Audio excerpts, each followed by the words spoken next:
Mesdames et Messieurs les représentants de la société civile du Mai-Ndombe, Mesdames et Messieurs, distingués invités, à vos titres et qualités respectifs. Aujourd'hui, c'est une journée solennelle pour la jeunesse du Mai-Ndombienne, laquelle réunit ici autour d'une conférence débat qui a comme thème 62 ans après l'indépendance, qu'est-ce qui a été fait, qu'est-ce qui n'a pas été fait et qu'est-ce qui doit être fait dans les Mai-Ndombe. Notre province étant un domaine de couronne du roi Léopold II, mais avec quel résultat? C'est pourquoi nous avons eu l'esprit, en tant que jeunes du coin, de réfléchir ensemble autour de cette dernière afin de faire entendre notre voix. Et grâce au courage et au sens patriotique de 5 jeunes dynamiques qui se sont donnés sans relâche, c'est-à-dire corps et âme, pour la matérialisation de ces assises. Co-participants de cette conférence débat, soit une nouvelle robe à être habillée par tout un chacun de nous afin de réécrire une nouvelle page historique de notre chère province. Que vive la République démocratique du Congo, que vive la province du Mai-Ndombe, que vive la jeunesse responsable du Mai-Ndombe. Je vous remercie. Développement politique ou dans la contribution politique de la RDC. Principalement, le Mai-Ndombe a connu au moins 3 premiers ministres et d'autres provinces n'ont pas connu. Il y a eu Sowamba, Opoli Kolokonga et Singaoudou. Nous avons connu aussi le procureur général, Maître Boukouma. Nous avons connu aussi le président du conseil législatif à l'époque, c'était comment de l'appeler. Maintenant, on dit quoi? Président de l'Assemblée nationale, Opoli Kolokonga. Et Mai-Ndombe a eu la chance aussi de connaître, d'avoir un bâtonnier national de son sang de Mai. Ce n'est pas une bonne affaire pour devenir bâtonnier, en tout cas, dans un pays. C'est vraiment un cadre à respecter. Et dans la politique canonique, Mai-Ndombe a connu ce cardinal qui défend sur les moines. Derrière de moi, le cardinal Monseigneur. Et le premier délicat du président Mobutu, je crois que tout le monde a connu, M. Loli. Donc, sont nombreux beaucoup de ressortissants de Mai-Ndombe qui a géré vraiment le Congo. Vraiment. Depuis l'indépendance, je dirais même, jusqu'à ce jour, il y a quand même quelques têtes qui représentent le Mai-Ndombe dans les sphères, notamment nationaux. Et l'idée, bien que c'était un débat d'intellectuel, je dirais quand même, musicalement parlant, pour le plan de la musique profane, c'est depuis Wendo jusqu'à aujourd'hui, nous avons qu'il fallait ou pas. Donc la flamme de Mai-Ndombe n'a jamais disparu. On a connu des Wendo, j'allais dire encore Wendo, des Wayon, on a connu Bokele Isenge, Dinyumbale qui a beaucoup chanté Inongo, Kanda Bongo Manga, on a connu des Bongo Wendo, Litabongo, Ozi Oziana. Ils sont nombreux. Et d'autres points n'ont pas connu. Sans rien que sur le plan culturel, surtout pour la musique profane. Et c'est une grande contribution. C'est grâce au Mai-Ndombe. La première industrie qui a construit ce pays, c'est grâce au Mai-Ndombe, grâce au bois et les caoutchouc du Mai-Ndombe. Et pour créer même à Kinshasa, le premier building qui a été construit à Kinshasa, c'est le building Forescom. Et tout ça, ce sont des preuves que le Mai-Ndombe a beaucoup contribué, en tout cas, pour le développement du pays. Mais qu'est-ce qui a été fait sur la Mai-Ndombe? Je n'évoquerai pas les maisons et autres bâtisses que les ressortissants ou les fils de Mai-Ndombe ont construit chez eux. C'est très important puisque Si vous allez aujourd'hui à Boma, Banzabou, même en Manienne, c'est construit par les futurs Maïno. C'est une grande contribution. Une grande contribution, puisque en passant, je pourrais même dire, comme anecdote, je me souviens en 81, à son collaborateur, c'est d'hier. Bon, je ne sais pas au kilo, mais on n'a pas beaucoup de pas au kilo. C'est ce qu'il a dit. Et ça, c'est bon. Ah, c'est ce que je dis, mais non, on peut se mettre à tomber dans le thé. Ah, putain, mais comment tomber dans les années 90, début 90, il y avait un problème serré de vote pour l'IMA. Puisque Zaïre était déjà en faillite, il y avait plus de Fouquet, et suivait Zaïre qui avait presque le monopole, privilégié d'autres contrées. Quellement vous partez comme ça, l'aéroport vole à Nîmes. Donc c'était un problème. Et beaucoup de gens aussi ne maîtrisaient pas ça, ces coins-là. C'est alors que, bon, même si ces enfants sont issus de cette témoignage, en tout cas, il faut retenir. On ne cherche pas l'histoire. Le pasteur Billy va nous réunir pour chercher à trouver une solution par rapport à ça. Surtout profitant aussi de l'expérience des frères Bonita. Pour ceux qui ont connu Maman Moudou comme son fils, à Inongo. Il venait de Nigeria, donc comme il avait volé dans les agences d'aviation, ainsi de suite.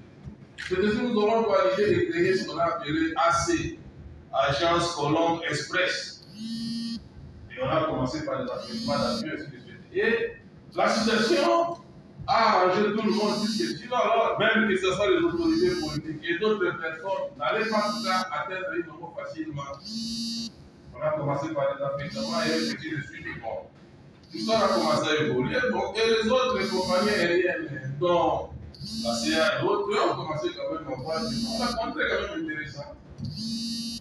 Et bon, ce sont les affaires, ils vont débaucher encore un d'administrateur sur une les qualifiés d'anciens, le frère gauche que nous connaissons, peut-être Michel Roland Report, pour créer OEA, peut-être qui a fait aussi la pluie, le beau temps, l'Allemagne, et les autres amis aussi avec Mali, là, notamment Zobonga, comme autres, on suivait jusqu'à ce jour, quand vous connaissez tout ça comme agence là-bas. Donc c'était pas facile, ni la contribution des enfants, des mains. On ne savait pas ce que Inongo est devenu aujourd'hui. C'est très important en tout cas. Une province à caractère agricole, mais nous n'avons pas d'industrie de transformation à caractère agricole. Et ça, c'est un problème aussi qui est sérieux. Au-delà de cela, nous n'avons pas de l'industrie minière. Nous n'avons pas des industries minières, nous n'avons pas aussi des industries pouvant nous aider à transformer tout ce que nous avons.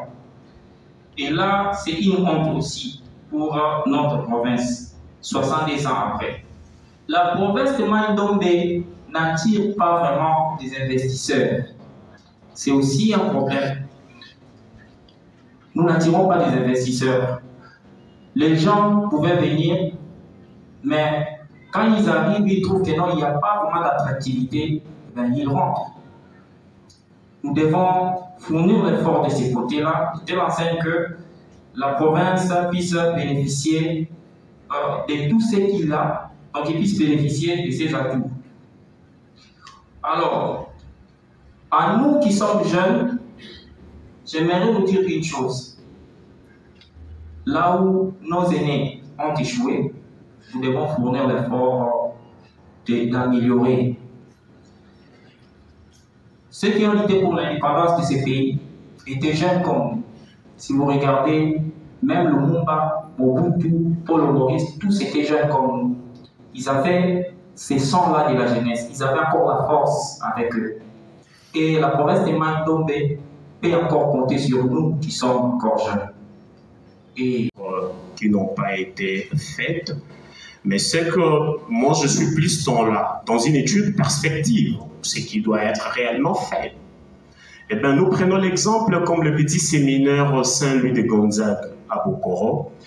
Ce petit séminaire-là a vu passer les tout premiers cardinals, Joseph Albert Maloula, qui est parti là-bas comme enseignant, et les troisièmes cardinal, Laurent Monsengo, tous deux, des restes mémoire, mais aujourd'hui, les petits enfants continuent à s'y noyer. C'est une honte. crème intellectuelle, ce n'est pas seulement le gouvernant. La crème intellectuelle devait normalement faire quelque chose pour ces enfants-là. Créer aussi sous forme non seulement des ateliers, mais des festivals. Nous sommes tous là, nous aimons écouter la musique folklorique de chez nous. On aime écouter. Est-ce que nous sommes en mesure d'acheter même un petit CD de 2000 francs? Non.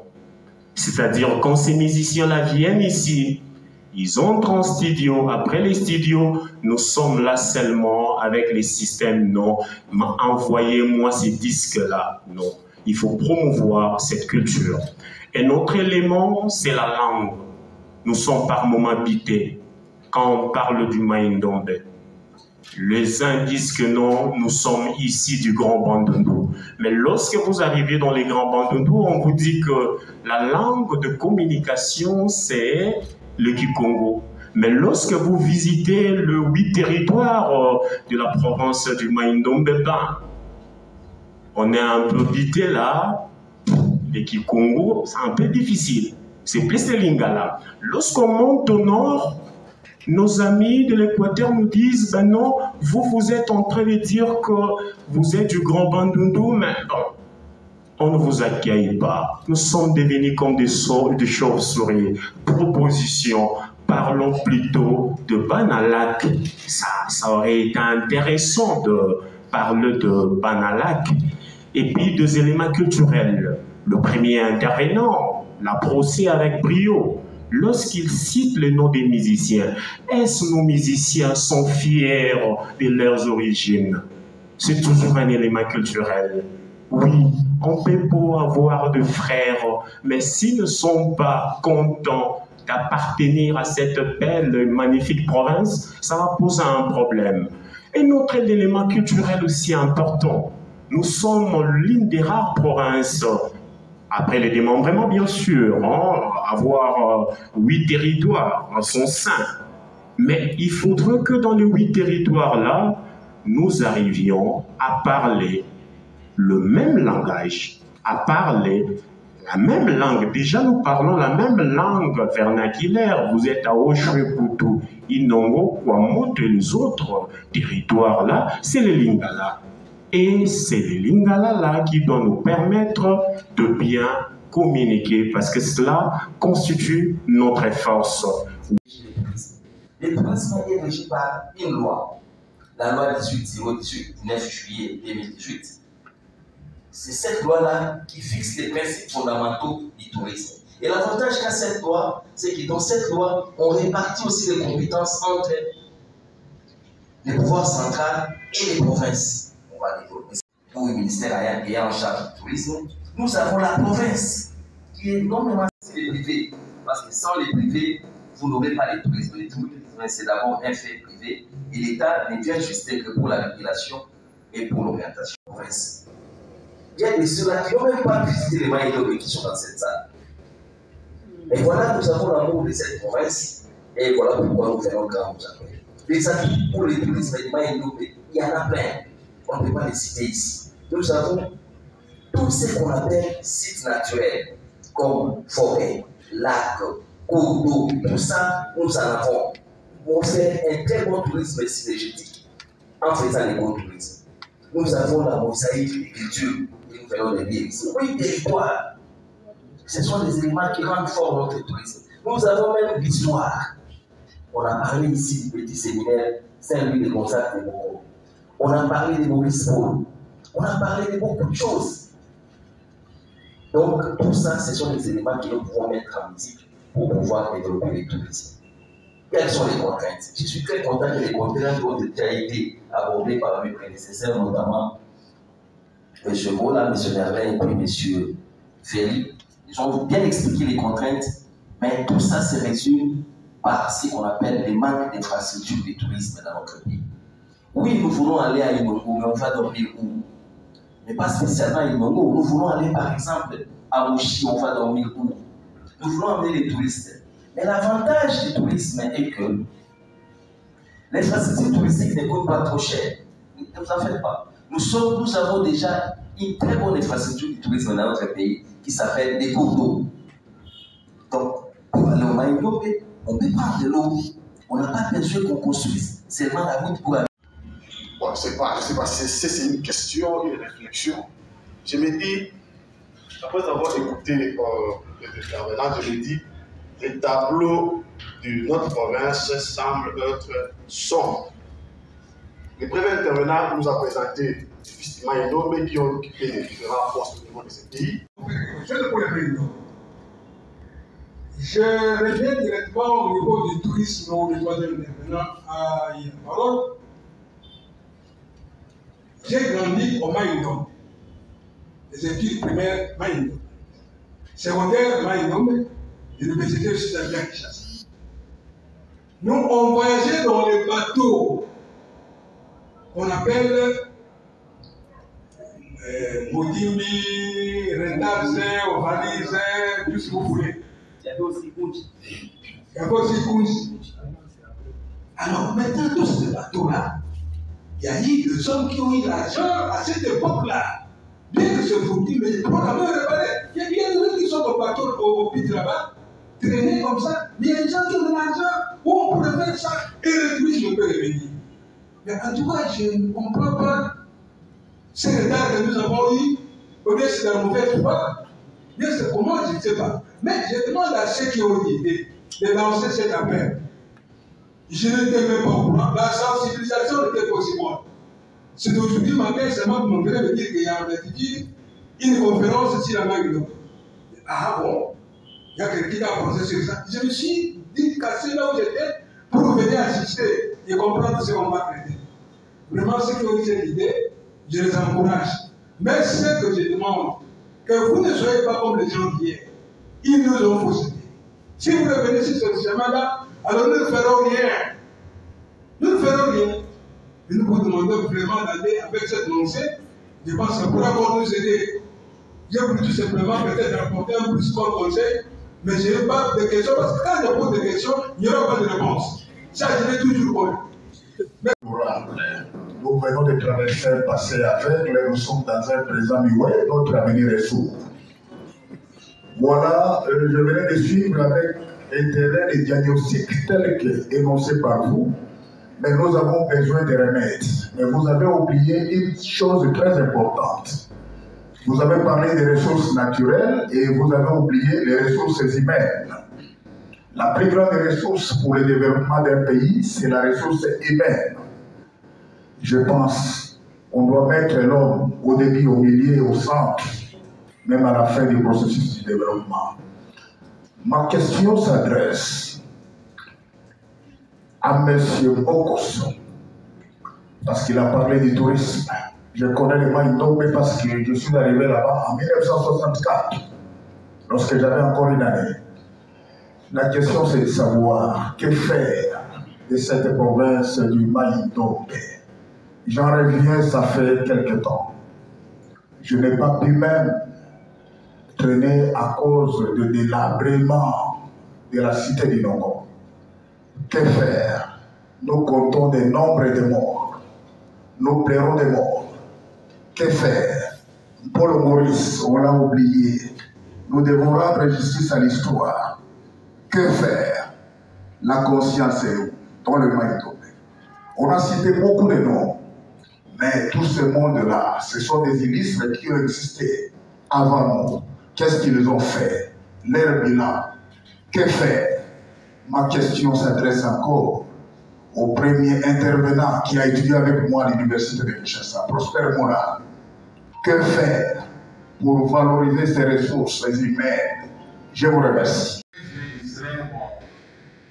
Malgré ses compétences, son intelligence, affairer, c'est ça le problème. Peut-être un problème de solidarité. Vous ne serez pas aussi solidaire, aussi, comment dirais-je, compatissant entre nous. C'est ça le problème. Donc chacun cherche toujours, comme je dis, on est pour les enveloppes. C'est-à-dire chacun veut vivre dans son coin. Donc, même si, bon, comme on dit, toute autorité vient de dire, bon, quand il a réussi, nous dit les autres. Même s'il y a d'autres gens qui cherchent peut-être à l'aider aussi pour avancer, aussi par rapport, ils les ignorent. Ça aussi le problème. se pose aussi. Bon. Si je ne pensais pas de polémique et autres. On a parlé de l'électricité ici, mais bon, peut-être il y a une amie qui a soulevé ça ici. Je me souviens dans les années 90, j'ai rencontré un monsieur père son nom, on l'appelait Kanda Paul. Kanda Paul, je partage ça. Je n'ai pas entendu, c'est le problème du travail. Les Maïndombe a tout, tous les atouts. Mais la population des Maïndombe ne travaille pas, c'est ça le grand problème. Pourquoi, lorsque nous devons comparer les Maïndombe et les Kwilu semblent assez avancés par rapport aux Maïndombe. Mais parce que les Kwilu manquent de tout. Les Kwilu n'ont plus de forêt. Là, il n'y a que la savane. Donc, les gens se mutualisent pour booster le développement dans leur coin, là où ils n'ont rien. Mais comme les Maïndombe ont une grande forêt, les Maïndombe ont des rivières, les gens sont fainéants, les gens ne veulent pas travailler. Voilà pourquoi les Maïndombe ne se développent pas assez. Donc, et je vais essayer de parler avec les types, supporte-moi, mais je ne serai pas trop long. Bon, nous ne sommes pas dans une église, mais je vais donner un petit exemple chrétien, et je vous ai supplié de me supporter. Vous savez, Dieu, il avait donné tellement à l'homme tout, il a interdit à l'homme de pécher. Il a interdit à l'homme de pécher, et l'homme devait entrer en contact avec Dieu par le sang des animaux. Mais quand il est descendu, il a expérimenté lui-même dans la chair ce que l'homme vivait, il s'est dit non, je vais donner mon propre sang. La réaction de Dieu avant de descendre et la réaction de Dieu après avoir descendu était totalement différente. Et j'ai un autre exemple, mon grand frère, moi personnellement, ingénieur civil, je pensais qu'il serait ici, mais le temps a fait défaut.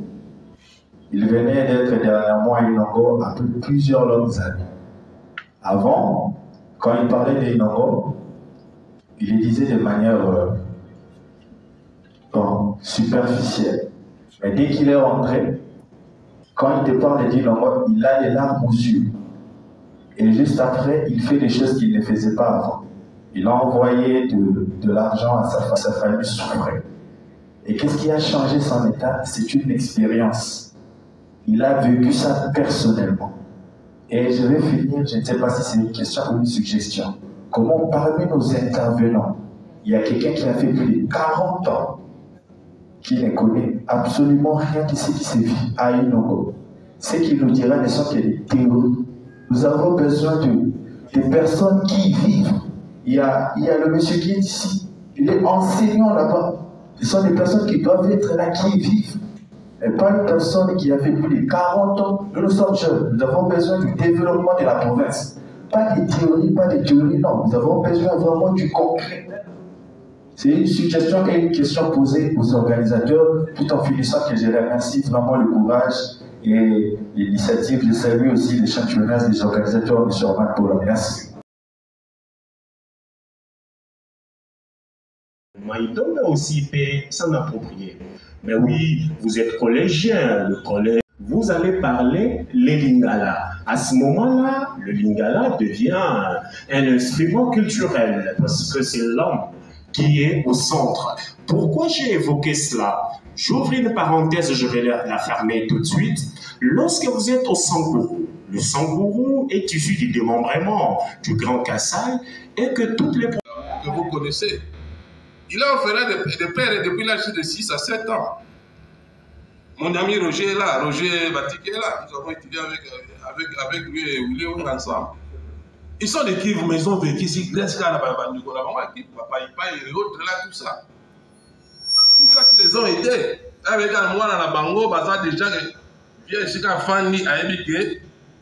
Moi, quand je m'a préparé pour étudier dans la bango, pour la bango. Et dès qu'ils terminent, ils savent comment les recommander par-ci, par-là. Et c'est comme ça. Donc, les leaders de Maïndombe ne créent pas d'emploi pour le jeune. En tout cas, 30 secondes. Ils ne facilitent pas non plus. Le prof Nyengo Chaban, aujourd'hui, dit que non, moi, je n'ai pas, en étant encore allé demander des postes, puisque j'ai déjà semé, maintenant, ils sont en train de récolter. Il a produit un gouverneur de la Banque centrale. Le DIRCAG, aujourd'hui, le président Kabila, Félix. C'est un de ses quoi, proches parents. Et n'en parlons même pas à la Banque centrale, il y a combien de Katangais qui sont entrés pendant que l'État n'a pas gouverné? Il lui-même il dit. Il dit si j'ai un problème, les week-ends et autres, tout ça, je reçois tous les enveloppes et autres. Je n'ai pas besoin à cet âge, en tout cas, d'aller encore demander des postes par-ci par-là. Merci. Il dit mieux sa retraite. N'insistez pas à avoir du pouvoir sur les leaders grands. C'est ça un leader. Ce n'est pas pour votre famille, votre clan. Il faut donner à la jeunesse consciente, à la génération consciente, telle que nous vivons maintenant là, des moyens pour qu'eux aussi à leur tour puissent venir grands. Telle est la notion des relèves